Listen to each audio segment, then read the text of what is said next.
नमस्कार, आप देख रहे हैं देश की बहस में। हूं अनुराग दीक्षित और हमारे साथ देश की बहस में बात करने के लिए एक्सपर्ट पैनल लगातार जुड़ता है। मुद्दा हम वो चुनते हैं जिस मुद्दे को आप तय करते हैं देश की बहस के लिए। तो आज आपने जिस मुद्दे को चुना है देश की बहस के लिए, सबसे पहले हम आपको बता दें वो मुद्दा दरअसल में है क्या। कोरोना चेन तोड़ने का इम्तिहान कैसे पास होगा, कैसे हिंदुस्तान पास करेगा इस पूरे इम्तिहान को जहां मकसद है कोरोना की चेन को तोड़ना। 80% लोगों ने इस मुद्दे को चुना है देश की बहस के लिए। दरअसल में इस मुद्दे को चुना क्यों है ये भी हम आपको बता दें।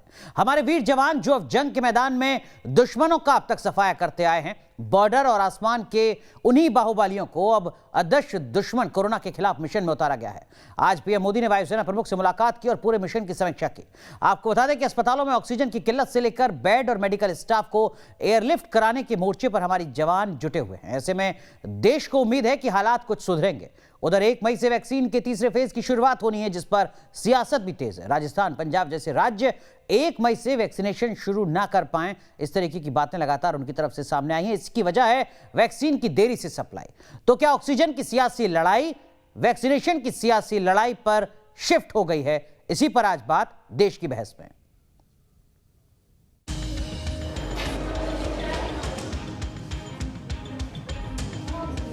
सरहद पर दुश्मनों के दांत खट्टे करने वाली भारतीय सेना के जवान अब अदृश्य दुश्मन कोरोना वायरस के खिलाफ मिशन पर हैं। जल, थल और नभ से संकट काल में मदद के हाथ बढ़े हैं, तो वहीं इस महायुद्ध में दुनिया का साथ मिला है। ऑक्सीजन की किल्लत से निजात दिलाने के लिए हांगकांग से 1000 ऑक्सीजन कॉन्संट्रेटर की खेप आई है, जो अलग अलग इलाकों में भेजे जाएंगे। वहीं 256 ऑक्सीजन सिलेंडर लेकर सिंगापुर वायुसेना का विमान आया है। रैपिड एक्शन की ये तस्वीरें गवाह हैं कोरोना के खिलाफ कैसे पूरी ताकत झोंकी गई है। प्रधानमंत्री नरेंद्र मोदी भी एक्शन मोड में है। उन्होंने वायुसेना प्रमुख air chief marshal RKS Bhadauria से मुलाकात की। इस मुलाकात में वायुसेना प्रमुख ने प्रधानमंत्री को वायुसेना के मिशन की पूरी जानकारी दी। इस समय देश बहुत ही बड़ी मुसीबत में है। कोविड की वजह से हिंदुस्तान की वायुसेना जो है बहुत बड़े पैमाने पर जुट गई है। हर प्रकार से सिविल एडमिनिस्ट्रेशन की मदद करने के लिए, बाहरी देशों से सामान लाने के लिए और विद इन द कंट्री एक जगह से दूसरी जगह के लिए सामान को शिफ्ट करने के लिए, खास करके ऑक्सीजन कॉन्सेंट्रेटर्स। आपको बता दें कि DRDO दिल्ली, लखनऊ, अहमदाबाद समेत कई शहरों में कोविड सेंटर बनाने के मिशन में जुटा है। रक्षा मंत्री राजनाथ सिंह ने ट्वीट कर जानकारी दी कि DRDO आने वाले 3 महीनों में 500 ऑक्सीजन प्लांट लगाने जा रहा है, जिसमें PM केयर्स फंड का इस्तेमाल होगा। एक तरफ कोरोना की दूसरी लहर थामने की चुनौती है, तो दूसरी ओर 1 मई से 18+ वालों के लिए वैक्सीनेशन को रफ्तार देने का अभियान भी है, क्योंकि कई गैर BJP शासित राज्यों ने वैक्सीन की कमी का हवाला दिया है, जिस पर आज गृह मंत्री अमित शाह ने एक बड़ी बैठक की। ग्रुप ऑफ मिनिस्टर की मीटिंग में स्वास्थ्य मंत्री डॉक्टर हर्षवर्धन और रेल मंत्री पीयूष गोयल भी शामिल हुए। लेकिन इस कड़े इम्तिहान के पास करने के रास्ते में राजनीति भी है। एक दूसरे का साथ देने की बात करते हुए कांग्रेस नेता राहुल गांधी ने ट्वीट किया है, एक दूसरे की सहायता करते आम जन दिखाते हैं कि किसी का दिल छूने के लिए हाथ छूने की जरूरत नहीं है। मदद का हाथ बढ़ाते चलो, इस अंधे सिस्टम का सच दिखाते चलो। रोजाना 3 लाख से ऊपर लोग आज भी कोरोना की चपेट में आ रहे हैं, लेकिन आरोप प्रत्यारोप ने कोरोना के खिलाफ जंग को कुछ तो कमजोर किया ही है। देश की बहस में चर्चा है कि कंधे से कंधा मिलाकर जब सेना अपने जज्बे का परिचय दे रही है, तो कोरोना जैसे दुश्मन को हराने के लिए राजनीति से ऊपर उठकर अब तो एक दूसरे का हाथ थामने का वक्त है, ताकि ये लड़ाई भी जीती जा सके। तो देश की बहस में सवाल भी आज यही है, कोरोना की चैन तोड़ने के लिए प्रयास क्या सही दिशा में हो रहे हैं? और जब बात प्रयास की हो रही है तो सिर्फ एक पक्ष की नहीं बल्कि हर पक्ष की, जिसकी भी जवाबदेही है, जिसकी भी भूमिका हो सकती है, क्या वो सही दिशा में अपने प्रयास को कर रहा है? हमारे साथ खास पैनल जुड़ चुका है। आशुतोष जी हमारे साथ जुड़ चुके हैं, वरिष्ठ पत्रकार। हमारे साथ मेजर जनरल GD बख्शी साहब, रिटायर्ड डिफेंस एक्सपर्ट भी हमारे साथ जुड़ रहे हैं। अपराजिता सारंगी सांसद हैं भारतीय जनता पार्टी की, वो भी हमारे साथ जुड़ रही हैं। चरण सिंह सापरा साहब आप राष्ट्रीय प्रवक्ता हैं कांग्रेस पार्टी के, वो भी हमारे साथ जुड़ चुके हैं। चरण सिंह सापरा साहब, सबसे पहले आपसे, कोरोना की इस चेन को तोड़ने के लिए क्या कांग्रेस पार्टी, देश की सबसे पुरानी पार्टी, सरकार के साथ, देश के साथ है? बिल्कुल, सत्ताधारी पार्टी के साथ हम हैं, पूरी तरह से हैं। और प्रमुख विपक्षी पार्टी होने के नाते ये लोकतंत्र प्रणाली में हमारा दायित्व भी बनता है कि जब कभी और जहां कहीं सत्ताधारी पार्टी अगर कोई चूक करती हो, कोई गलती करती हो, तो उसको चेताने का काम भी ये लोकतंत्र की प्रणाली में विपक्षी पार्टी का है। इसीलिए हमने बार बार सत्ताधारी पार्टी को ये समझाने की कोशिश की है कि ये कोरोना कोई खिलौना नहीं है, आप इसको खिलौना मत समझिए। ये ताली थाली से या वो गाय का गोबर लगाने से या पापड़ खिलाने से ये कोरोना नहीं जाने वाला है, या गो कोरोना बोलने से ये नहीं जाने वाला है। इसके विरुद्ध हमको डट करके लड़ना पड़ेगा। और आज परिस्थिति क्यों ऐसी आई है? क्योंकि जब कोरोना के खिलाफ पर्याप्त प्लानिंग करने की जरूरत थी, जब यह तय करना था कि ऑक्सीजन के कितने प्लांट देश में लगेंगे, या रेमडेसिविर की प्रोडक्शन किस तरह से बढ़ाई जाएगी, या उसके निर्यात को रोका जाएगा, या फिर और तमाम सारी जो तैयारियां थी, उस समय ये सरकार चुनाव के अंदर लगी थी। दोनों चरण सिंह सापरा साहब जो बातें आप वो कह रहे हैं सर, वो बातें सही है, लेकिन जब आपसे शुरुआत में मैंने पूछा कि क्या आप देश के साथ हैं, इस चेन को तोड़ने के लिए सरकार के साथ है, तो आप कहते हैं कि हाँ हम साथ तो हैं, लेकिन आपने अब तक जो सारी बातें कही हैं वो सिर्फ सियासत है, सिर्फ सवाल है। नहीं, सियासत नहीं है, ये सियासत आप कह रहे हैं, लेकिन हम प्रमुख विपक्षी पार्टी होने के नाते ये हमारा दायित्व है। सर, प्रमुख विपक्षी पार्टी के नाते सिर्फ ये काम नहीं होता है कि आप सवाल खड़े करें। प्रमुख विपक्षी पार्टी के नाते ये भी एक जिम्मेदारी होती है आपकी कि जब देश पर संकट हो तो आप आगे आएं। सवाल और जवाब का सिलसिला बाद में भी तय हो सकता है। राहुल गांधी जो आपकी पार्टी के नेता हैं, उनका ट्वीट इस वक्त हम दिखा रहे हैं। वो कह रहे हैं कि अब भारत सरकार इन्हीं लोगों से उन कंपनियों को दुनिया में सबसे ऊंची दर वैक्सीन के लिए चुकाने के लिए कहेगी। एक बार फिर से सिस्टम जो है वो विफल हो रहा है। वैक्सीनेशन को लेकर, कंपनीज को लेकर सवाल यहां पर राहुल गांधी खड़ा कर रहे हैं। इससे पहले भी कांग्रेस पार्टी के जो तमाम नेता हैं वो वैक्सीन को लेकर सवाल खड़ा करते रहे, उसका जिक्र हम पहले भी करते रहे। राहुल गांधी ने भी ट्वीट किए हैं वैक्सीन को लेकर, राशिद अल्वी जैसे नेताओं ने भी ट्वीट किए हैं, और राशिद अल्वी इकलौते ऐसे नेता नहीं, और भी तमाम नेताओं ने ट्वीट किए हैं। सवाल सिर्फ यह है कि जो अब तक हुआ वो हो गया, क्या आगे आप इस चेन को तोड़ने के लिए देश के साथ खड़े हैं? सापरा साहब, बुनियादी सवाल मेरा ये है सर। देखिए, आपके बुनियादी सवाल के साथ ही हम खड़े हैं।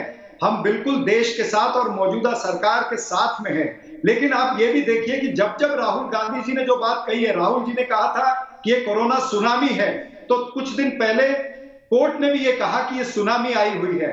और अगर राहुल गांधी जी ने रेमडेसिविर के लिए चेताया था या ये कहा था कि जो वैक्सीनेशन है, जो टीकाकरण का अभियान है, उस टीकाकरण के अभियान के लिए हमको इंपोर्ट करने चाहिए विदेश के टीके, तब राहुल गांधी जी का मजाक उड़ाया गया। ये कहा गया कि वो कोई मिडिलमैन बन गए हैं या कोई बीच में दलाली कर रहे हैं। सर, आप सारी बातें अतीत की कर रहे हैं, मैं बात भविष्य की कर रहा हूं। गांधी जी को सापरा साहब, अंतर सिर्फ इतना है कि आप बीते कल की बात कर रहे हैं और मैं आने वाले कल की बात कर रहा हूं, और ये समझने की कोशिश कर रहा हूं कि क्या जो आने वाले वक्त में संकट और बढ़ता नजर आ रहा है, क्या उसको काबू करने के लिए हर शख्स जिम्मेदार है अपनी भूमिका में। आशुतोष सर, क्या आपको लगता है कि पॉलिटिकल पार्टीज में इतनी मैच्योरिटी है कि वो सिर्फ तू मैं ना करें, साथ आ जाएं, एकजुट हो जाएं और इस कोरोना की चेन को तोड़ने में अपनी भूमिका निभाएं? देखिए अनुराग जी, ये पूरी जिम्मेदारी सत्ता पक्ष की होती है और सत्ता पक्ष को ही सबको साथ लेकर चलना होता है। लेकिन जब से कोरोना आया तब से आप देख लीजिए लगातार सत्ता पक्ष को साथ देने की कोई कोशिश नहीं की गई। मनमोहन सिंह ने, जो देश के बहुत ही प्रबुद्ध और बहुत ही बेहतरीन प्राइम मिनिस्टर्स में से एक रहे हैं, 10 साल उन्होंने शासन किया, उन्होंने एक चिट्ठी लिखी। उस चिट्ठी पर जिस तरीके से भारतीय जनता पार्टी के केंद्रीय मंत्री ने जवाब दिया वो बहुत ही हास्यास्पद है। मेरा कहना यह है कि विपक्ष की जिम्मेदारी होती है सरकार की लोकतंत्र के अंदर, तो सत्ता पक्ष की भी जिम्मेदारी होती है, और विपक्ष की जिम्मेदारी लगातार होती है सत्ता पक्ष की कमियों को उजागर करे, सत्ता पक्ष पर लगातार प्रेशर बनाए। अगर वो प्रेशर बनाने में कामयाब नहीं होता है, इसका मतलब विपक्ष जो है अपनी भूमिका निभाने में कामयाब नहीं होता है। लेकिन आशुतोष सर 10-11 साल सर मैंने भी पार्लियामेंट को देखा है, कवर किया है। सेंट्रल हॉल में राजनीतिक दल, सत्ता और विपक्ष के बीच का अंतर खत्म हो चुका होता है। जब अपने वेतन भत्ते बढ़वाने होते हैं तो सियासत खत्म हो चुकी होती है। जब जीएसटी में किसी प्रोडक्ट को लाना है या नहीं लाना है तो तमाम राजनीतिक दल जो राज्यों की सत्ता में है, अक्रॉस द पार्टी लाइन, वो एकजुट हो चुके होते हैं, अंतर खत्म हो चुका होता है। लेकिन यहां पर अगर कोई भी राजनीतिक दल जो सुझाव देता है, क्या वाकई वो सुझाव है या उसमें सियासत भी होती है? आखिर क्या वजह है कि जो सुझाव सरकार को दिया जाता है वो पहले मीडिया में, सोशल मीडिया में आ जाता है? क्या सिर्फ वो सियासत है सर? नहीं, देखिए इसमें विपक्ष को जिम्मेदार ठहराना मुझे लगता है बिल्कुल ठीक नहीं होगा, क्योंकि सत्ता पक्ष की जिम्मेदारी, आज की तारीख में अगर देश के अंदर संकट है तो लोग ये सवाल सत्ता पक्ष से पूछेंगे, सरकार से पूछेंगे, नरेंद्र मोदी जी से पूछेंगे कि भाई आपने कदम क्यों नहीं उठाए, और अगर आपने कदम नहीं उठाया है तो उसकी जवाबदेही उनकी तय करनी पड़ेगी। लेकिन फिर भी मैं कहता हूं कि देश के अंदर अगर इतना बड़ा संकट है तो देश के प्रधानमंत्री को सारे विपक्षी दल के नेताओं के साथ बैठकर एक साझा प्लेटफॉर्म तैयार करना चाहिए, साथ ही साथ एक साझा कार्यक्रम तैयार करना चाहिए और सबसे गुजारिश करनी चाहिए कि भाई हम आप मिलकर राजनीति छोड़ें और देश के लिए काम करें। हकीकत यह कि आज की तारीख में सत्ता अपनी राजनीति और आपको लगता है कि प्रधानमंत्री की इस अपील का तुरंत असर दिखेगा और तमाम राजनीतिक दल जो विपक्ष में हैं वो कहेंगे कि हाँ साहब हम तो इसी बात का इंतजार कर रहे थे, वो हम आपके साथ हैं? अगर प्रधानमंत्री को बिल्कुल करना है तो आज नहीं 3 महीने पहले करना चाहिए। अभी तक तो प्रधानमंत्री ने किया नहीं है। देखिए जब क्रेडिट लेने की होड़ लगेगी तब दिक्कत होगी। राहुल गांधी अपनी क्रेडिट लेने में लगे। देखिए मैंने तो बहुत पहले बताया था, प्रधानमंत्री अपनी क्रेडिट लेने में लगे हुए हैं, तो सत्ता पक्ष विपक्ष ये आशुतोष सर कौन क्रेडिट नहीं ले रहा है? अगर छत्तीसगढ़ में कोरोना की रफ्तार धीमी होती है तो क्या वहां के मुख्यमंत्री क्रेडिट नहीं लेते हैं जो कांग्रेस पार्टी के हैं? और अगर वहां पर संकट बढ़ता है तो वो तुरंत कहते हैं कि केंद्र सरकार जिम्मेदार है, वो हमारी मदद नहीं कर रही है। कौन क्रेडिट नहीं ले रहा है सर, चाहे वो भाजपा का हो, कांग्रेस का हो, आम आदमी पार्टी का हो? मुझे लगता है जो चीज छत्तीसगढ़ के साथ लागू होती है वही चीज मध्य प्रदेश के साथ भी लागू होती है। बिल्कुल लागू होती है। मध्य प्रदेश में लागू होती है वही बात उत्तर प्रदेश में भी लागू होती है। आप देखिए बिल्कुल। उत्तर प्रदेश के मुख्यमंत्री क्या कह रहे हैं? उत्तर प्रदेश के मुख्यमंत्री कह रहे हैं राज्य में ऑक्सीजन की कमी नहीं, बेड की कमी नहीं है। अब अगर आप इस तरीके से काम करेंगे तो लोग तो सवाल पूछेंगे, और सवाल क्यों नहीं पूछेंगे? अगर कोई अस्पताल अगर मीडिया के अंदर आके अपनी बात कहता है तो आप कहते हैं उनके खिलाफ कार्रवाई करेंगे। मैं बहुत साफ तौर पे कहना चाहता हूं, लोकतंत्र 2 पहियों पर चलता है। सत्ता पक्ष और विपक्ष दोनों पक्ष अगर साथ में नहीं चलेंगे तो लोकतंत्र कमजोर होगा। आज की सबसे दुखद त्रासदी यही है कि सत्ता पक्ष को विपक्ष पर भरोसा नहीं है और विपक्ष को सत्ता में भरोसा नहीं है। ठीक है, मेजर जनरल जीडी बख्शी साहब, क्या आपको लगता है कि एक ऐसी महामारी जिससे लाखों लोग अभी परेशान हैं, हर दिन आंकड़ा बढ़ता हुआ नजर आता है, क्या उस पर हमारा पॉलिटिकल क्लास, राजनीतिक वर्ग एकजुट है, मैच्योर है, गंभीर है, या सिर्फ तू में जो नहीं होना चाहिए तब जबकि सेना साथ खड़ी है देश के? देखिए साहब, ये युद्ध स्तर की स्थिति है। ये आपके लाखों लोग संक्रमित हैं, हजारों की तादाद में लोग मर रहे हैं, और ये जो सेकंड वेव है इसने तो बिल्कुल हमको बाय सरप्राइज लिया है। हमारे देश में ये एक सेल्फ कंग्रेचुलेटरी मोड आ गया था कि कोरोना तो खत्म। मुझे बड़ी हैरत है, इतनी सारी मेडिकल जो है आला दर्जे के साइंटिस्ट हमारे पास हैं, क्या किसी ने सेकंड कोरोना वेव को आते नहीं देखा? साफ बात है, ना सेंटर तैयार था, ना स्टेट्स तैयार थी, और अब सब तू मैं के अंदर लग गए हैं। अब टाइम तू मैं का नहीं है। अब समय है कि हम जो है बिल्कुल एकजुट होकर वॉर फुटिंग पे काम करें, जिस तरह आपके आर्म फोर्सेस को इशारा मिला और वो लग गए। क्योंकि इस वक्त हमारे भारतीय लोगों की जानें बचाना कहीं ज्यादा जरूरी है, किसी भी सियासत से, किसी भी पॉलिटिक्स से, किसी भी आपस की क्विबलिंग और वन अपमैनशिप से। इस वक्त देश के लोगों की जान बचाना जरूरी है, और सब अपने सत्ता पक्ष विपक्ष जो भी मतभेद है, they should bury them and work together for a cause which is। और क्या आपको लग रहा है कि ऐसा हो पा रहा है हमारे पॉलिटिकल क्लास में? सो फार तो हमको नहीं दिखा, तू मैं ही दिख रही है। एंड बट आई होप जब ये सीरियसनेस हमारी सिंक इन हो रही है, लोग रोज मर रहे हैं, and they will have to get their act together. इकट्ठे होकर चलना सीखना पड़ेगा अब तो साहब, क्योंकि टाइम नहीं है हमारे पास ऐसी नोक झोंक में वेस्ट करने का। आपने फौज को बोला, फौज ने एयरफोर्स ने C-17 इल्यूजन एयरक्राफ्ट लगा के आपके ऑक्सीजन क्रायोजेनिक टैंकर्स को हिलाना शुरू कर दिया है। आर्मी और DRDO मिलके आपके जो है कोविड हॉस्पिटल्स बना रहे हैं। 100 बेड के हॉस्पिटल्स आपके भोपाल और कितने और शहरों में वहां पे बनेंगे आपके जो है। देखिए ठीक है बख्शी साहब, मैं उस पहलू को भी आपसे समझूंगा कि सेना की इस हिस्सेदारी के बाद किस तरीके की उम्मीद की जाए इस महामारी के खिलाफ हिंदुस्तान की लड़ाई में। लेकिन अपराजिता सारंगी, जो बात यहां पर कांग्रेस पार्टी के प्रवक्ता कह रहे हैं और वरिष्ठ पत्रकार आशुतोष जी कह रहे हैं, वो ये कि बुनियादी जिम्मेदारी सरकार की है कि इस संकट में सरकार आगे आए और वो विपक्ष को अपने साथ ले, ट्रस्ट डेफिसिट जो है वो खत्म हो, उसी के बाद ये तू मैं खत्म होगी और देश एकजुट हो पाएगा कोरोना की इस चेन को तोड़ने के लिए।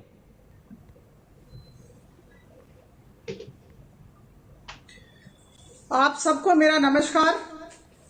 थोड़ा विलंब हुआ आप सबसे जुड़ने में, पता नहीं आपने क्या बातचीत की, लेकिन विदित होता है कि पक्ष और विपक्ष की लड़ाई के विषय में आपने बातचीत की है, लेकिन मैं आप सबके समक्ष बहुत स्पष्ट तरीके से रखना चाहती हूं कि हम सबका साथ, सबका विश्वास और सबका विकास को लेकर चलते हैं। यही हमारा मंत्र है, और जब ये हमारा मंत्र है, हमारा मूल मंत्र है, तो विपक्ष के साथ लड़ाई का तो सवाल ही नहीं उठता है।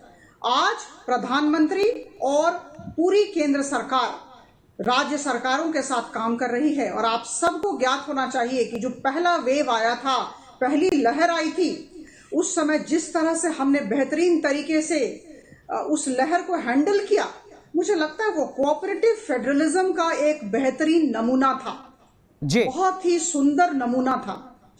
और उसी मंत्र को लेकर, उसी सिद्धांत को लेकर हम अभी भी चलना चाहते हैं। आज चरण सिंह सापरा साहब, कोऑपरेटिव फेडरलिज्म तो चल रहा है कोरोना के खिलाफ केंद्र के स्तर पर, आपको नजर क्यों नहीं आ पा रहा? विपक्ष से बिल्कुल, मैं विपक्ष से अनुरोध करूंगी कि जब देश के अंदर इस मुद्दे का राजनीतिकरण ना करें। मैं बोल लूं? जी बोलिए। मैं बोल लूं? देखिए, जब देश के अंदर रोज 3.5 लाख से ज्यादा लोग संक्रमित होते हो, या फिर 2,500 और 3,000 के बीच में जो लोग रोज उनकी मौत होती हो, तो निश्चित रूप से ये गंभीर परिस्थिति है। और ऐसी परिस्थिति में वो लोग जो आज भी जुमले बोल रहे हैं, जो 5 ट्रिलियन की इकोनॉमी की बात कर रहे थे, वो आज ऑक्सीजन उपलब्ध नहीं करा पा रहे हैं। और जो लोग स्मार्ट सिटी की बात करते थे, आज श्मशान सिटी बन गया है। तो श्मशान सिटी बनने के बाद भी अगर विपक्ष आवाज नहीं उठाए, अगर हम देख रहे हैं कि लाशों की कतार लगी हुई है, शवागार से लेकर के श्मशान तक कतार में लोग खड़े हुए हैं, तो क्या विपक्ष अपना दायित्व भूल जाए? लेकिन अपराजिता जी कह रही है कि वो तो आपको साथ लेकर चल रही है। उन्होंने कहा सबका साथ, सबका विकास, इसी फॉर्मूले के तहत कोरोना को हराया जा रहा है हिंदुस्तान में। किससे क्या पूछा? अपराजिता सारंगी बीजेपी की सांसद कह रही हैं कि सबका साथ लेकर उसी फॉर्मूले पर हम आगे बढ़ रहे हैं कोरोना को हराने के लिए। आपको साथ लेकर चल रहे हैं वो। कहां सबका साथ? कांग्रेस के नेता जब एक सुझाव देते हैं तो उसके ऊपर 4-4, 5-5 केंद्रीय मंत्री आक्रमण करते हैं। किस तरह से आक्रमण अभी आशुतोष जी ने आपको बताया है। तो ये किसी की एडवाइस सुनने वाले नहीं है, ये अहंकार से भरे हुए हैं, सत्ता के नशे में है, और ये अपनी मनमानी करना चाहते हैं। और आज देश के अंदर ये जो सत्ता का नशा है, क्या यही एक बड़ी वजह है कि हालात लगातार बिगड़ रहे हैं और विपक्ष आप पर सवाल खड़े कर रहा है? संक्षेप में देखिए, मैं कहना चाहती हूं, आप सबके समक्ष रखना चाहती हूं कि हर एक जान हमारे लिए महत्वपूर्ण है। केंद्र सरकार प्रधानमंत्री जी के बलिष्ठ नेतृत्व में दिन रात लगी हुई है, और इसमें राज्य सरकारों के साथ काम करने का प्रयास कर रही है। और मुझे लगता है कि देखिए, स्थिति गंभीर है, मैं मानती हूं, अगर एक भी जान जाती है तो बहुत ही दुख होता है, लेकिन हम अगर थोड़ा सकारात्मक हो तो अच्छा होगा। आज जो ये प्रयत्न हो रहे हैं, सबको साथ लेकर चलने का जो प्रयत्न किया जा रहा है, इसकी वजह से हम सब जानते हैं कि एक दिन में 24 घंटे में 2,60,000 रिकवरी भी हुई है, और हमारा मृत्यु दर अभी 1.12% को आ गया है। और क्यूमुलेटिव वैक्सीनेशन कवरेज हमारा करीबन 16 करोड़ हो गया है। और पिछले ठीक है, आप कह रही हैं कि स्थितियां सुधर रही हैं, लेकिन आशुतोष सर, मैं आता हूं सापरा साहब आपके पास। आशुतोष जी, बीजेपी के सांसद कह रही है कि नेगेटिविटी को खत्म करने की जरूरत है मौजूदा संकट के दौर में। क्या वाकई ये नेगेटिविटी खत्म होती नजर आती है आपको across political parties? Arvind Kejriwal Delhi के मुख्यमंत्री हैं, वो कई बार कह चुके हैं कि केंद्र सरकार से जो भी मदद मिलनी चाहिए थी वो मदद मिल रही है, केंद्र सरकार लगातार सहयोग दे रही है। जब एक पार्टी के नेता, एक राज्य के मुख्यमंत्री ये बात कह सकते हैं, तो बाकी दलों के नेता क्यों नहीं कह पा रहे हैं? नहीं, देखिए अनुराग जी, मुझे लगता है कि अगर विपक्ष लगातार सत्ता से सवाल नहीं पूछेगा, सरकार सवाल नहीं पूछेगा, विपक्ष अपनी भूमिका नहीं निभा पाएगा। ये विपक्ष की जिम्मेदारी है कि लगातार सरकार से तीखे सवाल पूछे, लगातार सरकार की कमजोरियों को उजागर करे, सरकार को जवाबदेह बनाए। सरकार जवाबदेह। मेरा सवाल सर, माफ कीजिएगा आपको रोक रहा हूं, मेरा सवाल सिर्फ इतना था कि अगर अरविंद केजरीवाल को सहयोग नजर आता है तो कांग्रेस को वो सहयोग क्यों नहीं नजर आता? नहीं, मुझे लगता है कि आप अरविंद केजरीवाल से पर्सनली बात करेंगे तो आपको पता चल जाएगा उनको सहयोग नजर आता है, सहयोग नहीं नजर आता। मैं आपको बताना चाहता हूं, 1962 में जब भारत चीन का युद्ध लड़ रहा था, अटल बिहारी वाजपेयी, राम मनोहर लोहिया ने कहा था कि संसद के अंदर जवाहरलाल नेहरू को खड़े होकर जवाब देना पड़ेगा कि भारत इस स्थिति में क्यों पहुंचा। आज की तारीख में कोरोना की इतनी बड़ी क्राइसिस है, तो देश के प्रधानमंत्री से अगर विपक्ष अपना सवाल नहीं पूछ रहा है तो विपक्ष अपनी भूमिका को नहीं निभा पा रहा। और जो लोग निगेटिविटी की बात करते हैं, दरअसल वो इस सरकार को जवाबदेह बनाने से बचाना चाहते हैं, जो लोकतंत्र के लिए खतरनाक बात है। और विपक्ष अगर अपनी भूमिका नहीं निभाएगा, मैंने कहा ना कि मनमोहन सिंह ने एक चिट्ठी लिखी, और आपको याद दिला दूं कि जब नरसिम्हा राव देश के प्रधानमंत्री थे तो कश्मीर का सवाल था और अटल बिहारी वाजपेयी को भारत के डेलीगेशन का चेयरमैन बनाकर यूएन भेजा गया था। वो थी सब विपक्ष को साथ लेकर चलने की कोशिश। आज मैं पूछना चाहता हूं सरकार से, सरकार ने विपक्ष के किस नेता के साथ बैठकर मंत्रणा की, किस नेता के साथ कहा कि भाई मुझे बताइए क्या करना चाहिए? अगर देश कोरोना से निपट पाएगा तो उसका क्रेडिट मैं बोलना चाहती हूं मोदी की को जाएगा, प्रधानमंत्री को जाएगा। अज्ञानता का परिचय न दें। सारंगी जी, आप अपने तथ्य जुटाइए। अज्ञानता का परिचय न दें। मैं बख्शी साहब का भी रुख करूंगा, लेकिन हम अपने कार्यक्रम में दर्शकों को भी शामिल करते हैं। गांधीनगर से दिव्य त्रिवेदी हैं हमारे साथ। जी त्रिवेदी जी, कहिए अपनी बात। नमस्कार, मैं न्यूज नेशन के माध्यम से ये कहना चाहता हूँ कि किसी एक नागरिक को सत्ता पक्ष या विपक्ष से कोई लेना देना नहीं होता है। नागरिक को लेना देना होता है तो अच्छे सुशासन से होता है, अच्छे अस्पतालों से होता है, अच्छे डॉक्टरों की सेवा से होता है। मुझे कहते हुए बेहद गर्व की बात है कि जिस तरह से नरेंद्र मोदी सरकार में जिस तरह से ये कार्य किए गए हैं, पूर्व सैन्य कर्मी डॉक्टरों को भी सेवा में लगाए गए हैं। मैं जीडी बख्शी साहब को भी नमन करना चाहता हूँ, आप जैसे आर्मी वीरों को भी नमन करना चाहता हूँ कि जो देश सेवा की आपने जो देश सेवा की है वो काबिले दाद है।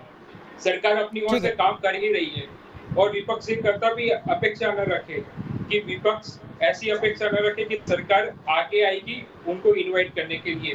अगर ये कैसा विपक्ष है? अगर सरकार को ही आगे आना होता तो आपकी जरूरत ही क्या होती? वो खुद ही निपट लेती। लेकिन कटौती के काल में सरकार को और विपक्ष को एकजुट होकर कार्य करना चाहिए। उसमें कोई विपक्ष नहीं होता, ना सत्ता पक्ष होता है। ठीक है, जिस तरह से लेकिन ठीक है, अहम बात आप यहाँ पर कह रहे हैं त्रिवेदी जी। सारंगी जी, मैं आपके पास आऊंगा, लेकिन मेजर जनरल जीडी बख्शी साहब, जो सवाल आप कर रहे थे सर, सेना की भूमिका, अब सेना अपने स्तर पर जो भी मुमकिन हो सकता है वो कर रही है लगातार। सेना के सामने आने के बाद आने वाले वक्त में किस तरीके की स्थिति आपको नजर आती है? क्या इससे पहले भी ऐसा कभी हुआ है कि कोई महामारी देश में आई हो और वहां सेना ने इस तरीके से अपनी भूमिका निभाई हो? और क्या हम मानकर चलें कि आने वाले वक्त में स्थितियां सुधरने जा रही हैं? देखिए साहब, मैं कहना चाहता हूं कि जब भी कोई विपदा हमारे देश पे आई है, अर्थक्वेक हो, फ्लड्स हो, बाढ़ हो, फर्स्ट रिस्पॉन्डर्स आपकी वो आर्म्ड फोर्सेस होते हैं, because they are the best placed equipment wise, organisational ethos wise, वो सबसे एफिशिएंसी वाइज वो बेस्ट प्लेस्ड हैं और वो फर्स्ट रिस्पॉन्डर्स होते हैं। और बड़ा फर्क पड़ता है जब वो लोग आते हैं। पिछले साल ये जब महामारी की ये दौर शुरू हुआ था तो उस वक्त आपको याद होगा चीन भी बॉर्डर पे था। एक बड़ी चिंता ये थी कि हमारी फौज बीमार ना पड़ जाए, लड़ेंगे किससे? सर खाक से। इसलिए जो है फौज को डायरेक्टली इतना इन्वॉल्व नहीं किया गया था, लेकिन तब भी फौज ने डीआरडीओ के साथ मिलके अपने रिटायर्ड अफसरों को लेके, रिटायर्ड पर्सनल को लेके हमने जो है कोरोना हॉस्पिटल्स एस्टैब्लिश किए थे। और वो अनफॉर्चुनेटली बहुत सारे डिसबैंड हो गए जनवरी में, ताकि लोगों ने सोचा कि महामारी खत्म। अब जब ये फिर से विपदा सेकंड म्यूटेशन जो आई है, तो अब आप देख रहे हैं कि फिर जो है बेस हॉस्पिटल दिल्ली जो है ये 900 कोविड के बेड्स आपको कोई अप्रैल के एंड तक, आपको इस महीने के एंड तक 900 एडिशनल बेड्स मिल जाएंगे। और भी शहरों में हम 100 के एडिशनल अस्पताल जो है वो बना रहे हैं। जो ऑक्सीजन की कमी है उसके लिए हम जो है क्रायोजेनिक टैंकर्स को फ्लाई कर रहे हैं, अपने हेलीकॉप्टर, अपने C-17 इल्यूशन जो हमारे जेट्स हैं, सिंगापुर तक से हम फ्लाई करके लाए हैं ये जो ऑक्सीजन के टैंकर्स। हमारे लिए ये युद्ध स्तर पे काम करने का समय है। देखिए, मैं आशुतोष जी से बिल्कुल सहमत हूं। विपक्ष का काम है अपोज करना, ऑपोजिशन का काम है अपोज करना, सरकार को अपने ऑन इट्स फीट रखना, सरकार को क्वेश्चन करना। लेकिन जब युद्ध की स्थिति आती है, जब भारी विपदा पड़ती है, that is the time not to oppose but to close ranks. जब दुश्मन गेट पे आ गया है दरवाजे पे आपके किले के द्वार पे खटखटा रहा है, उस वक्त आप जो है अपनी आलोचना बाद के लिए छोड़ते हैं, क्लोज रैंक्स करते हैं, सारा देश इकट्ठा होता है, बाई पार्टिजन कंसेंसस। ये भी डेमोक्रेसी का एक सिद्धांत है। बिल्कुल आशुतोष जी, आपको लगता है जो बात बख्शी साहब कह रहे हैं वो बेहद अहम सुझाव है सर, थोड़ी परिपक्वता हमें दिखानी होगी, थोड़ी गंभीरता दिखानी होगी। नहीं, यही सवाल तो मैं सत्ता पक्ष से पूछता हूं, सत्ता पक्ष को भी गंभीरता दिखानी पड़ेगी। मैं तीन सवाल पूछना चाहता हूं। अभी जीडी बख्शी साहब ने बड़ी अच्छी बात कही। ये जब पिछली बार जब कोरोना आया था तो देश के सारे बड़े एक्सपर्ट कह रहे थे कि दूसरी वेव आएगी, तीसरी आएगी, चौथी आएगी, पांचवी आएगी। सरकार ने कौन सी तैयारी की? कोई तैयारी नहीं की, बल्कि आपको भी उन्होंने कहा कुछ हॉस्पिटल्स बनाए गए, कोविड को उनको डिसमेंटल कर दिया गया। देश के स्वास्थ्य मंत्री कह रहे थे कि एंड गेम शुरू हो गया है। देश के प्रधानमंत्री को भारतीय जनता पार्टी के राष्ट्रीय अधिवेशन में कहा गया कि आपने कोरोना पर विजय प्राप्त कर ली। उसका खामियाजा यह है कि आज भारत में हजारों लोगों की मौत हो रही है। अगर ये सवाल अगर आज पूछा नहीं जाएगा तो विपक्ष हो चाहे आलोचक हो, लेकिन जो जीडी बख्शी साहब कह रहे हैं बात, आशुतोष जी वो कह रहे हैं कि सवाल को पूछने का वक्त आगे भी मिलेगा। ये वो संकट का दौर है जब सवाल ना पूछकर साथ खड़ा हुआ जाए। सरकार को लगातार ये बताते रहना पड़ेगा कि आप गलत काम कर रहे हैं, आप सही काम करिए। और अगर विपक्ष ये काम नहीं करता है, विपक्ष अपनी भूमिका लोकतंत्र में नहीं निभाता है। जो लोग ये बात कहते हैं दरअसल वो सरकार की कमियों पर पानी फेर देना चाहते हैं, सरकार की कमियों को छुपाना चाहते हैं, जो गलत बात है। जीडी बख्शी साहब, आप सरकार की कमियों को छुपाने की कोशिश कर रहे हैं क्या सर? इसलिए आपने ये सुझाव दिया है। 1962 में भारत 1962 में जब चीन का युद्ध लड़ रहा था, बख्शी साहब, अटल बिहारी वाजपेयी और राम मनोहर लोहिया, क्या आपकी मंशा ऐसी है कि आप सरकार की कमियों को छुपाना चाहते हैं? मैं ये कह रहा हूं, युद्ध लड़ रहा था भारत 1962 में, युद्ध लड़ रहा था, युद्ध के मैदान में। मैं 10 सेकंड लेना चाहूंगा, फिर मुझे जी बख्शी साहब, आशुतोष सर आपने बात कही, सर आप कह चुके अपनी बात। देना पड़ा था। बख्शी साहब सवाल खड़े करिए तो आपको देशद्रोही करार दिया जाता है, क्योंकि बख्शी सर देखिए साहब, मैं फिर एक बार दोहराता हूं, ऑपोजिशन का काम अपोज करना है, उसे अपना धर्म निभाना चाहिए। लेकिन तमाम प्रजातंत्रों में अक्रॉस द वर्ल्ड जब कोई नेशनल क्राइसिस आता है, जब कोई नेशनल इमरजेंसी आती है, तो हमेशा by partisan consensus cutting across party line किया जाता है। एक्सटर्नल इमरजेंसी हो, इंटरनल इमरजेंसी हो, उसमें अक्रॉस पार्टी लाइंस आपको मिलजुट के काम करना पड़ता है।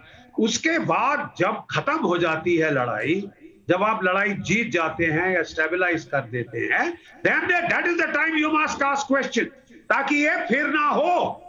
If somebody has gone wrong then he is accountable, he must be taken to task.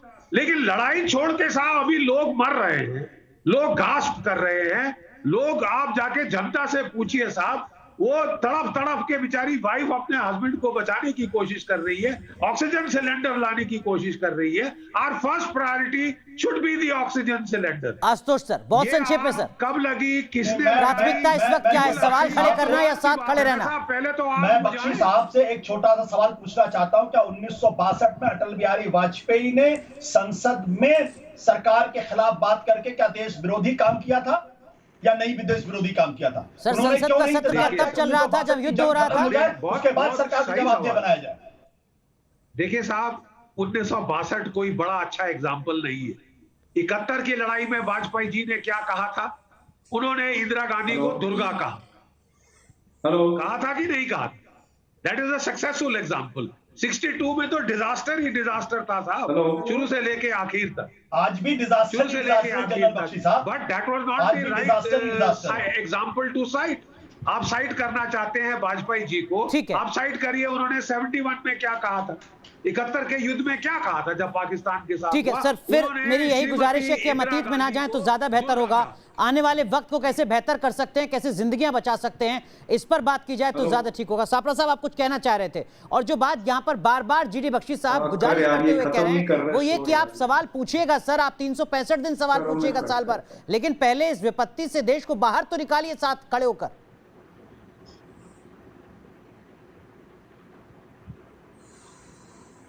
Sapra साहब, चलिए लगता है संपर्क कट गया सापरा साहब से, लेकिन सारंगी जी, क्यों ये सवाल बार बार विपक्ष आपसे कर रहा है कि आप विपक्ष की बात को नहीं सुन रहे हैं, विपक्ष को साथ लेना नहीं चाहते हैं?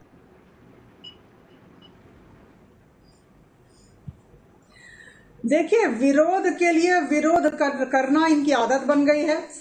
आदरणीय प्रधानमंत्री जी और केंद्र सरकार पर आक्रमण करना इनका फैशन है और इन्हें डिजीज लगी हुई है, जैसे अंग्रेजी में हम कहते हैं सिनिसिज्म। बात यह है कि इनकी राजनीतिक जमीन ही नहीं है, कोई सार्थकता ही नहीं, निरर्थक हो गए हैं। इनकी नकारात्मक प्रवृत्ति की वजह से ही देश ने इन्हें नकार दिया है, तो अब करेंगे क्या? बहुत अच्छी बात जीडी बख्शी साहब ने कही, मैं भी पुनरावृत्ति करूंगी कि अभी नेशनल इमरजेंसी है, अभी सिचुएशन बहुत खराब है, परिस्थिति बहुत खराब है। अभी हम सबका दायित्व बनता है, क्या पक्ष क्या विपक्ष, कौन किधर, जो निष्पक्ष है वो भी हम सब अभी केंद्र सरकार की सहायता करें, राज्य सरकारों की सहायता करें। और ये कहते वक्त मैं ये भी कहना चाहती हूं कि आदरणीय प्रधानमंत्री जी ने 3 बार सारे मुख्यमंत्रियों के साथ बातचीत की और जो भी स्ट्रैटेजी तैयार की गई है मुख्यमंत्रियों के साथ बातचीत करके तैयार की गई है। बहुत सारे मुख्यमंत्रियों ने कहा कि उन्हें स्वतंत्रता चाहिए, कार्यान्वयन में उन्हें उस तरह की स्वतंत्रता दी गई। दुख की बात यह है कि ये जब बातचीत हो रही थी उस समय टीएमसी की जो मुख्य हैं 2 बार उस मीटिंग में नहीं आई। तो मुझे लगता है कि अगर विरोध के लिए विरोध करना है और हम कोई कंस्ट्रक्टिव सजेशन देना ही नहीं चाहते हैं, तो मुझे लगता है कि हमें भी इग्नोर करना चाहिए। ठीक है, आशुतोष जी, जो बात यहाँ पर बीजेपी की सांसद कह रही हैं सर, क्या उसमें कुछ तथ्य आपको नजर आता है? उन्होंने कहा कि देखिए, मुख्यमंत्रियों के साथ लगातार बैठक प्रधानमंत्री ने की है, राज्यों से लगातार इनपुट आते हैं केंद्र के पास और उसके स्तर पर जो भी मुमकिन मदद होती है वो की जा रही है। अगर सेना को भी कहीं डिप्लॉय किया जा रहा है, सेना को भी कहीं भेजा जा रहा है, तो राज्यों के इनपुट्स के आधार पर ही लगातार भेजा जा रहा है। फिर ये क्यों कहा जा रहा है कि कॉन्फिडेंस का कहीं कमी है? अभी जो अपराजिता जी की जो शुरू की भाषा थी, अगर आप सिर्फ उसको ही निकाल के देख लें तो आपको इस बात का अंदाजा लग जाएगा विपक्ष को लेकर सत्ता पक्ष का कंटेम्प्ट क्या है। मैं इनको एक छोटी सी याद दिला देना चाहता हूं। अभी बख्शी साहब ने कहा कि 62 का उदाहरण अच्छा नहीं है। 2008 26/11 और उस वक्त गोलियां चल रही थी अंदर, भारत एक बहुत बड़े संकट से गुजर रहा था। देश के मौजूदा प्रधानमंत्री और उस वक्त गुजरात के मुख्यमंत्री वो गए बॉम्बे, उन्होंने प्रेस कॉन्फ्रेंस करके जिस तरीके से सरकार की धज्जियां उड़ाई हैं, वो अपने आप में इस बात का उदाहरण है। क्या वो उस वक्त राष्ट्र की भूमिका निभा रहे थे? क्या वो सरकार की मदद कर रहे थे, या वो सरकार के साथ कंस्ट्रक्टिव क्रिटिसिज्म कर रहे थे? मैं बार बार कहना चाहता हूं कि उस वक्त जिस तरीके से देश के गृह मंत्री की आलोचना भारतीय जनता पार्टी ने की थी, जिस तरह मनमोहन सिंह की आलोचना की थी, क्या वो अपनी भूमिका निभा रहे थे विपक्ष की, या फिर वो भी राजनीति करने के लिए राजनीति कर रहे थे? मेरा अपना कहना यह है कि विपक्ष का काम है सरकार को लगातार ऑन टोज रखना, उनको लगातार ये बताना कि देश आपको देख रहा है और आपको माफ नहीं करेगा अगर आप गलती पर गलती करते जाएंगे। इस सरकार ने पिछले 6 महीनों के अंदर वो मॉन्यूमेंटल गलती की है जिसका खमियाजा आने वाला इतिहास कैसे भुगतेगा मुझे नहीं मालूम। हजारों क्या इसका मतलब यह है कि हम बीते कल की गलतियों पर ही रोते रहें? अभी हाथ मिलाने का या आने वाले वक्त के लिए साथ मिलकर आगे बढ़ें और हालात को सुधारने की कोशिश करें? नहीं, मैं पूछना चाहता हूं कि भारतीय जनता पार्टी के प्रवक्ता 10 उपलब्धियां अपनी गिना देंगे, हो सकता है उन उपलब्धियों पर सवाल खड़ा किया जाए, लेकिन क्या यही होगा सर कि हमने पिछले 1 साल में ये किया या आपने 1 साल तक कुछ नहीं किया? या ये सवाल होना चाहिए कि आने वाले वक्त में अब आप क्या साथ आगे बढ़ने के लिए तैयार हैं? मुझे बड़ा किस पर होनी चाहिए कहना पड़ता है, मुझे बड़ा अफसोस के साथ कहना पड़ता है कि देश का सत्ता पक्ष विपक्ष की बात को सुनना ही नहीं चाहता। अन्यथा मनमोहन सिंह की चिट्ठी का जवाब बहुत प्यार से उनको समझा के करना चाहिए। आशुतोष जी, जो आप आरोप लगा रहे हैं उसका जवाब हम एक सूबे के मंत्री से ही लेते हैं। हमारे साथ मध्य प्रदेश के चिकित्सा शिक्षा मंत्री विश्वास कैलाश सारंग साहब जुड़ चुके हैं। सारंग साहब, क्या विपक्ष को साथ में लेकर कोरोना की इस लड़ाई को लड़ने की कोशिश नहीं की जा रही है क्या? मुझे आपकी आवाज समझ में नहीं आ रही। सारंग साहब, अगर आप सुन पा रहे हैं मुझे, तो सवाल ये जो लगातार विपक्ष उठा रहा है वो ये, क्या विपक्ष को साथ लेकर नहीं चल रहे हैं कोरोना की चेन को तोड़ने के लिए? देखिए, इस महामारी में विपक्ष के नेताओं का जिस प्रकार का रवैया है, इससे गैर जिम्मेदाराना और दुर्भाग्यपूर्ण रवैया कुछ नहीं हो सकता। मैं केवल अभी की बात नहीं कर रहा, मैं पहले वेव की बात कर रहा हूँ। उस समय जब इस देश में मोदी जी ने इस संकट से निपटने के लिए सभी को आह्वान किया और देश की जनता की जान बचाने के लिए लॉकडाउन लगाया, तो यही विपक्ष के नेता लॉकडाउन का विरोध करते रहे। जब हमारे कोरोना वॉरियर्स को उत्साहित करने के लिए माननीय प्रधानमंत्री जी ने अलग अलग कैंपेन चलाए, चाहे वो ताली बजाने का हो, थाली बजाने का हो, तो उसका मजाक उड़ाया।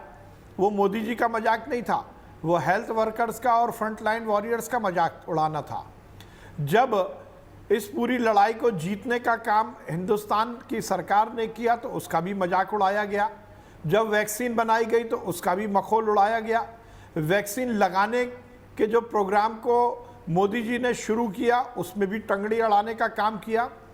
मुझे ये कहते हुए कहीं संकोच नहीं होता कि पहले 2 चरण के वैक्सीनेशन प्रोग्राम में जिस गैर जिम्मेदारी के बयान कांग्रेस और विपक्ष के नेताओं के आए, उसके कारण बहुत सारे लोगों में अफवाह की स्थिति बनी, कंफ्यूजन क्रिएट हुआ।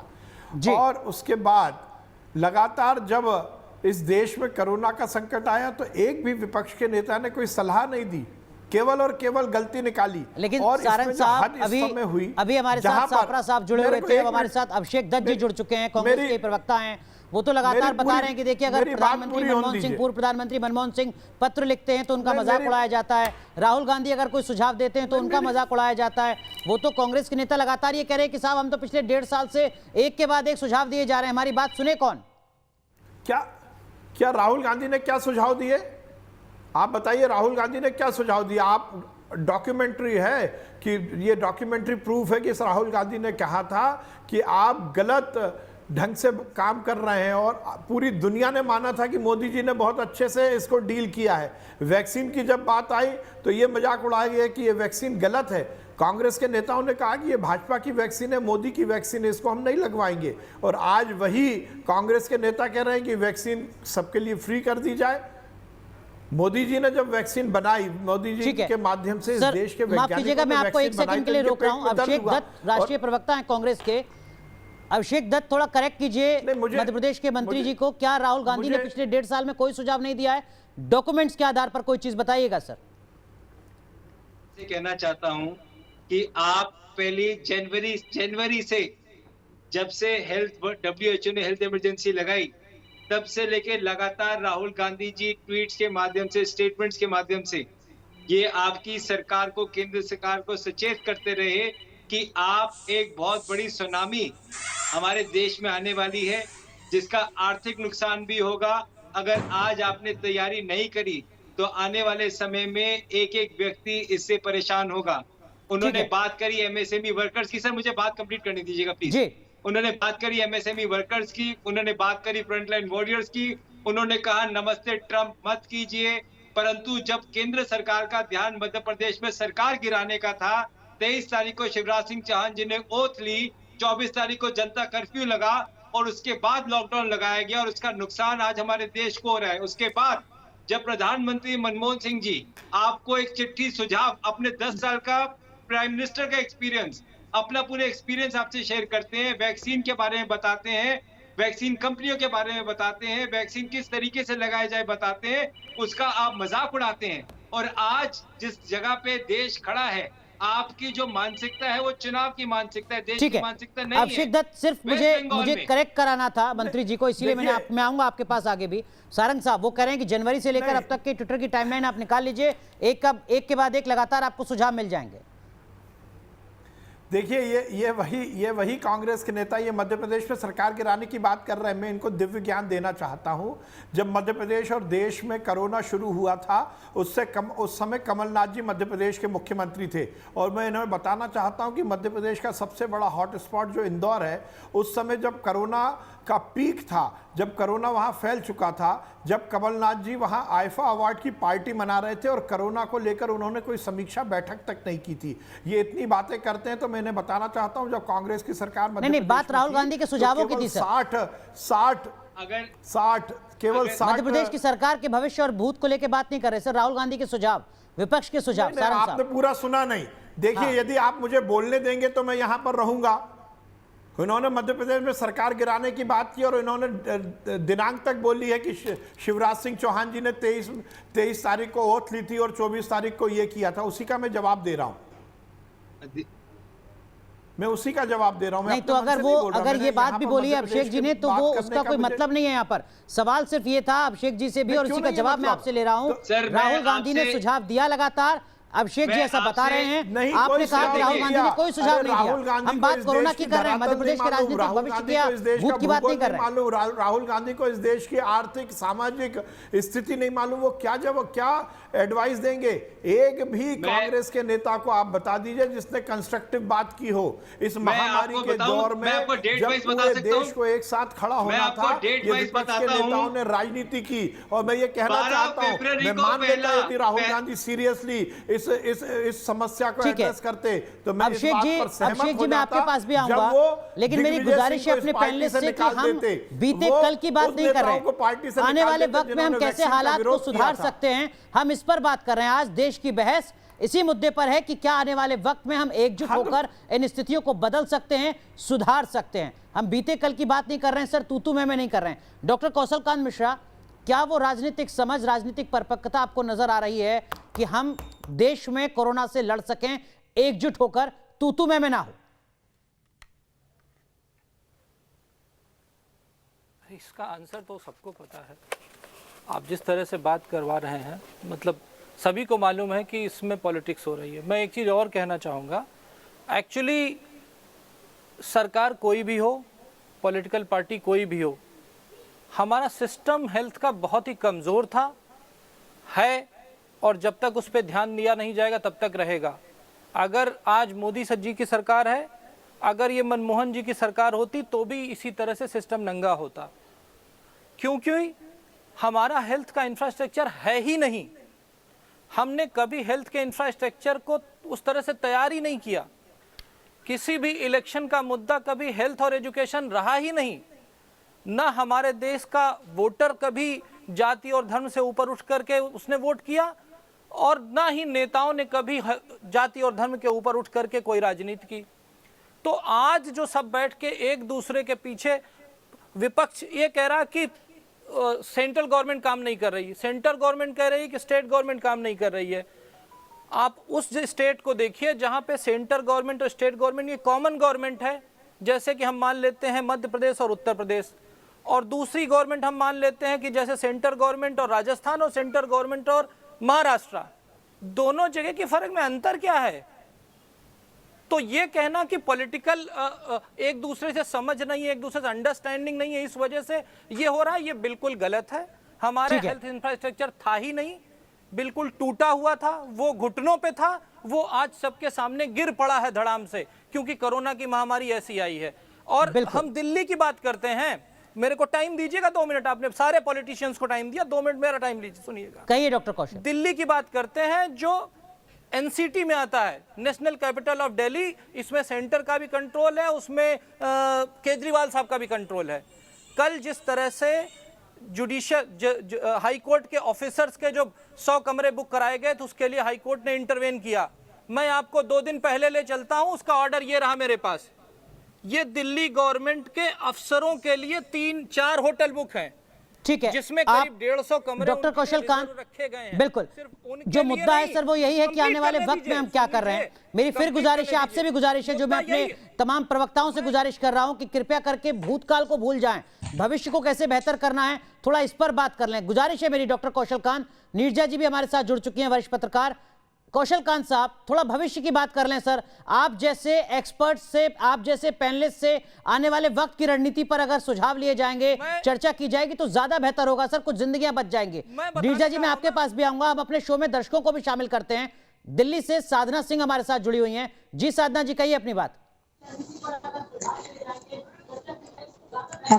मैं सिर्फ ये कहना चाहती हूँ कि ऑपोजिशन में जो भी ये मोदी जी काम करते हैं, लोगों ने ठान लिया है कि मोदी जी के अगेंस्ट ही बोलना है। आज ये जो कोरोना की स्थिति हमारे यहाँ दिल्ली में हो रही है वो नहीं होती अगर वैक्सीन को लेकर के लोगों ने उसके प्रति जो किया है।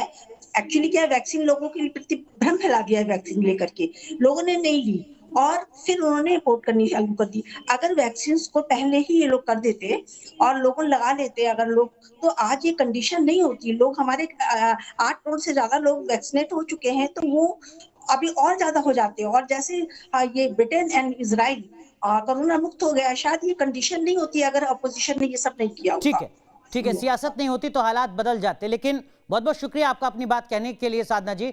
लेकिन नीरजा मैम, आप तो लगातार पॉलिटिक्स ही कवर करती रही हैं, मौजूदा संकट में क्या हम उम्मीद करें कि ये पॉलिटिक्स नहीं होगी, तू-तू मैं नहीं होगी? क्या हम आगे आने वाले वक्त में एकजुट होकर लड़ने के लिए तैयार हैं? देखिए, 2-3 चीजों पे निर्भर है ये। पहला पॉइंट मैं कहना चाहती हूँ, जैसे कि हम माँ बाप बच्चों को कहते हैं ना कि बड़ों का गुस्सा ही बड़ों का प्यार होता है। आज की स्थिति में ऑपोजिशन का गुस्सा ही ऑपोजिशन का प्यार है, क्योंकि वो हमें बता रहे हैं, गुस्से से बता रहे हैं कि यथार्थ स्थिति ग्राउंड लेवल पे क्या है। उजागर कर रहे हैं सरकार को कि ये नहीं चलेगा, लोग मर रहे हैं, क्रीमेशन ग्राउंड्स में बॉडीज जल रही हैं, ऑक्सीजन है नहीं, रेमडेसिविर है नहीं। ये तो मेरी तो आज कई लोगों से बात हुई है, महाराष्ट्र के गांव के लोगों से भी, उत्तर प्रदेश के गांव के लोगों से। ब्लैक में चीजें बिक रही हैं। जो असली स्थिति है ना वो बहुत भयंकर है, ये सही है।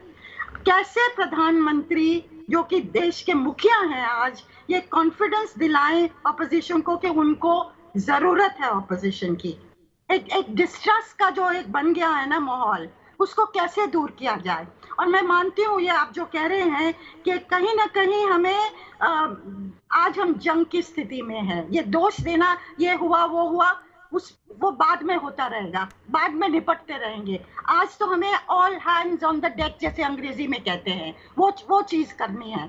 और एक ट्रांसपेरेंसी का माहौल है ना कि आप रोज देश को बताइए तुरंत क्या हो रहा है, वैक्सीन प्लान क्या है, ऑक्सीजन कहाँ से आ रही है, कहाँ जा रही है। बहुत देश के, दुनिया के देश आज भारत को मदद करना चाहते हैं, लेकिन सीएम्स भी बताएं, पीएम भी बताएं।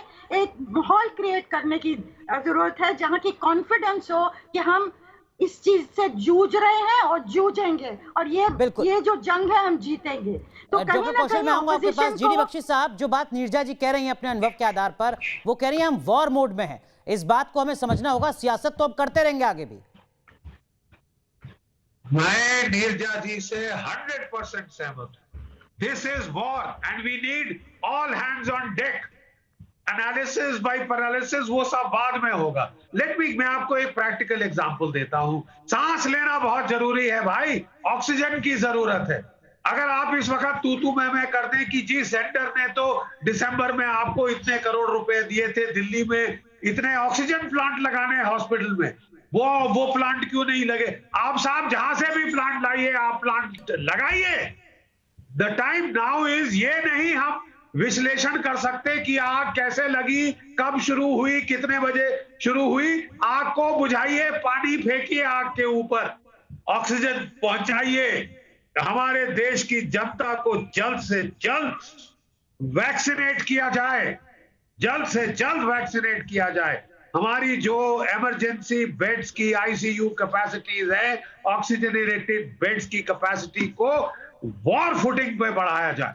क्या वजह है कि जिस बात को आप जैसे जर्नलिस्ट समझ रहे हैं, जीडी बख्शी साहब जैसे जो तमाम अनुभवी लोग हैं वो समझ रहे हैं कि ये वार जैसी सिचुएशन है, इसमें तू मैं नहीं, आगे आके स्थितियों को बदलना होगा। जो हमारा पॉलिटिकल क्लास है वो समझने के लिए तैयार नहीं है, वो अभी भी तू मैं के दायरे में ही है। अभी भी देखिए दोनों तरफ से है, लेकिन मैं मानती हूँ कि ज्यादा इनिशिएटिव सरकार की तरफ से होना चाहिए। सब पार्टी के नेताओं को बुलाएं, प्रधानमंत्री क्लोज डोर में बहुत लोगों को बुलाने की नई जरूरत है, रिप्रेजेंटेटिव ग्रुप को बुलाएं कि कैसे ये करना है, कैसे बढ़ना है। अगर प्रधानमंत्री कहें सारा दोष मेरा ही है, मैं हूँ टॉप मैन, मैं सारा दोष लेने के लिए तैयार हूं, पर अब से हम ये करने जा रहे हैं। आपकी मदद की जरूरत है मुझे। और कई चीजें हैं जो आइडियाज आएंगे। कांग्रेस बहुत अनुभवी पार्टी है और पार्टियां अनुभवी हैं, उनके अनुभव को लीजिए ना।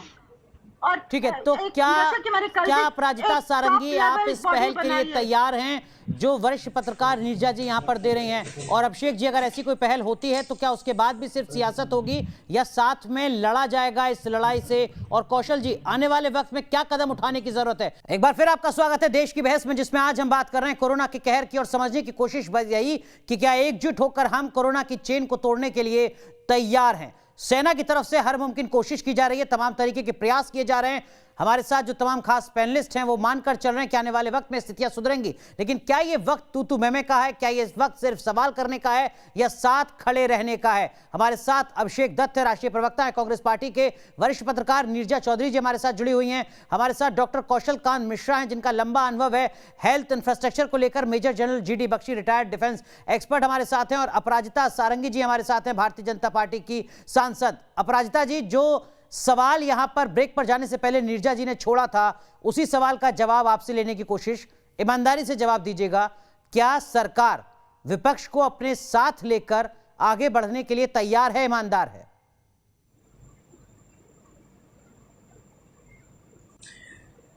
देखिए, हमने सबको सुना और हम सब जानते हैं कि देश में स्थिति बहुत गंभीर है। लोगों की जानें बचानी है। अभी आपके मॉनिटर पर, आपके चैनल पर मैं देख रही थी, पिछले 24 घंटों में महाराष्ट्र में 985 लोगों की मौत हो गई है और 63,000 से ज्यादा केस हुए हैं। जब ये स्थिति है, इस समय जैसा कि आपने कहा, तू मैं का समय ही नहीं है, आरोप प्रत्यारोप की राजनीति का समय ही नहीं है। और मैं आपको बता दूं कि कुछ ऐसे मुद्दे होते हैं जिनका राजनीतिकरण करना एक तरह का अपराध है। मैं फिर से कहना चाहूंगी, मैं पुनरावृत्ति करूंगी, अपराध है। और अगर कांग्रेस या अन्य विपक्षी दल आज के मुहूर्त में, आज के समय, आज के संदर्भ में राजनीति करते हैं और राजनीति के नाम पर विरोध करते हैं, नहीं, कांग्रेस क्या कर रही है वो सवाल नहीं है मेरा आपसे।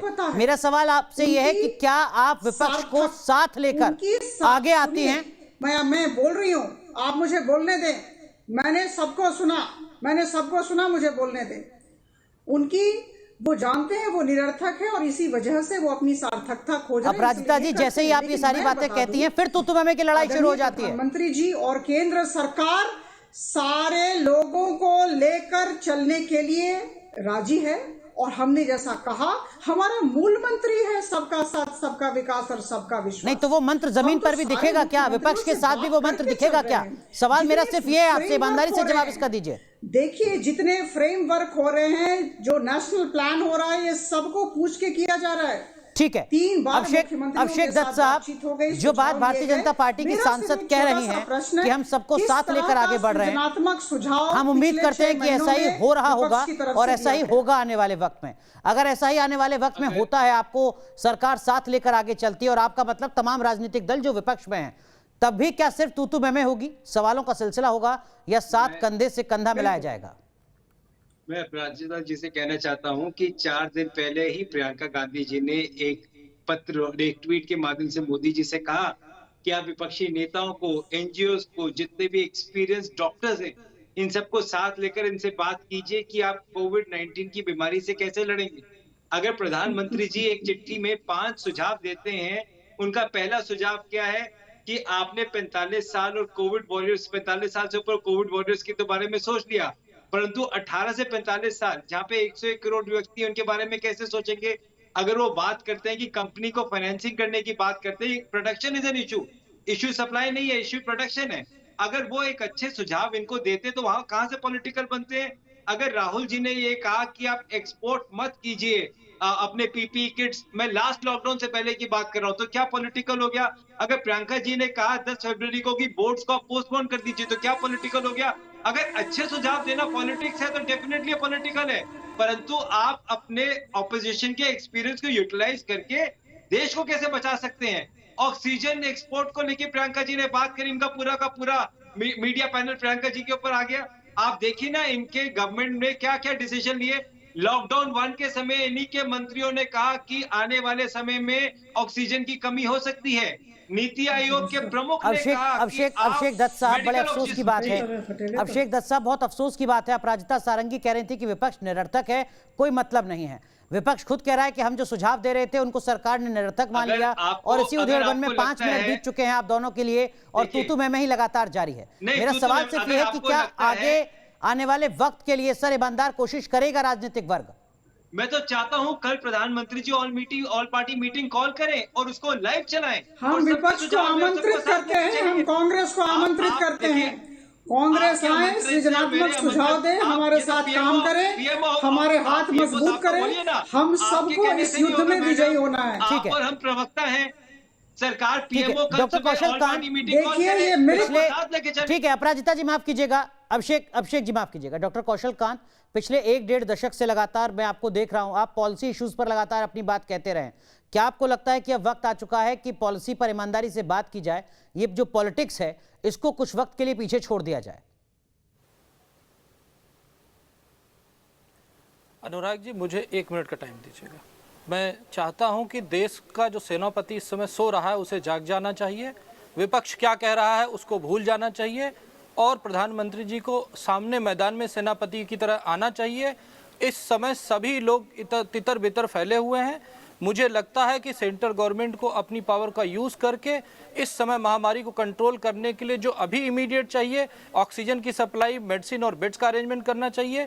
और लॉन्ग टर्म के लिए मैं बताना चाहता हूं, मैं बार बार कह रहा हूं, केवल एक ही तरीका, वर्ल्ड वाइड प्रूवन तरीका है कि जनता कर्फ्यू या लॉकडाउन लगाना चाहिए।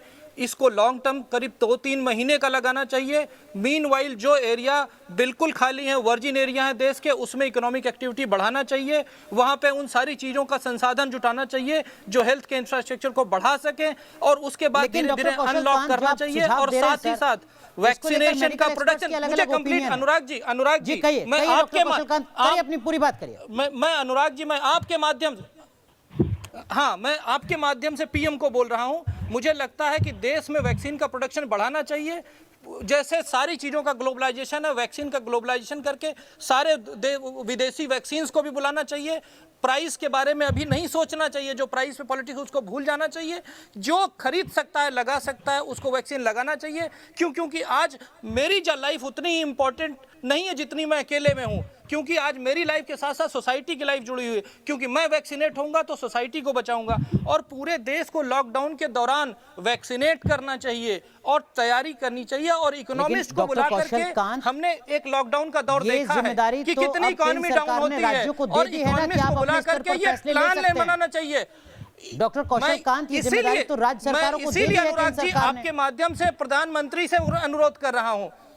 लेकिन अनुराग जी, मैं दोबारा जब से स्टेट गवर्नमेंट के हाथ में गया है तब से आप देख रहे हैं देश का क्या हाल हो गया है। मैं इसीलिए सेनापति को दोबारा बुलाना चाहता हूं और इकोनॉमिस्ट को बुला के जो पिछले लॉकडाउन में हमने सीखा है, फिर अगर ऐसा होगा तो चर्चा होगी कि फेडरल स्ट्रक्चर को बुला दिया गया, उठाने के लिए सजेशन मानना चाहिए। बहस तो अंतहीन है ना सर, दुर्भाग्यवश पॉलिटिक्स भूल जाना चाहिए देश में। पॉलिटिक्स को जीडी बख्शी साहब, मैं आपके पास आऊंगा। एक दर्शक हमारे साथ पटना से जुड़ रहे हैं, अभिजीत जी। अभिजीत, कहिए, अपना सवाल पूछिए। और यहां पर जो डॉक्टर कौशल कांत कह रहे हैं कि देखिए इस समस्या का समाधान मौजूदा दौर में जनता कर्फ्यू, क्या आपको लगता है कि ये वक्त की जरूरत है?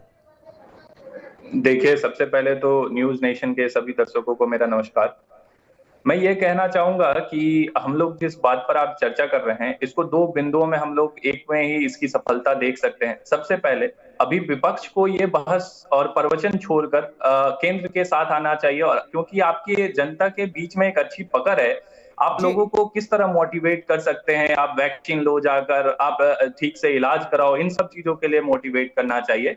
और केंद्र सरकार को, जो मेरा दूसरा पॉइंट है, जो केंद्र सरकार है उसको अभी सबसे ज्यादा जो चीजें ध्यान देनी चाहिए वो देनी चाहिए काला बाजारी पर रोक लगाने की। जितनी ज्यादा कोशिश की जाए, सख्त किया जाना चाहिए, लोगों को मोटिवेट किया जाना चाहिए। बहुत बहुत शुक्रिया अपनी बात रखने के लिए। जीडी बख्शी साहब, आप कुछ कहना चाह रहे थे?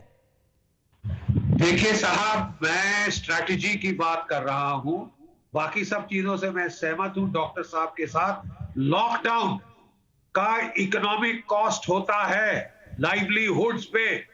कोरोना से बचाते बचाते हम इस देश की इकोनॉमी को तबाह नहीं कर सकते। मेरा ख्याल करेक्ट स्ट्रैटेजी एम्फेसिस होना चाहिए, vaccinate as fast as possible.